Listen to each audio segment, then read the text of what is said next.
Hello there, welcome to our channel Login Helps again. Hope you are doing fine. I am back with another tutorial video, and today I'll be showing you how to find your liked videos on TikTok. And now without further ado, let's dive right into the video. But before that, don't forget to like, subscribe and hit that bell icon for more videos. Okay, first let's open up our TikTok app.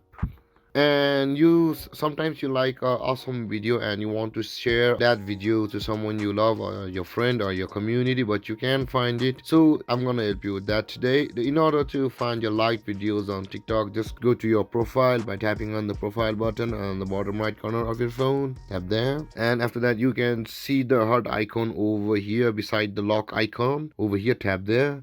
These are all the liked videos I had liked previously to show you. Okay, these are all my liked videos, guys. And if you want to see your liked videos too, you can go there and watch your liked videos again and share it to whomever you want it to. And there, guys, this is how you find your liked videos on TikTok. And if you have any questions or confusions regarding the topic, don't hesitate to comment in the comment section below, and don't forget to like, subscribe and hit that bell icon for more videos. Thanks for watching, guys. Peace.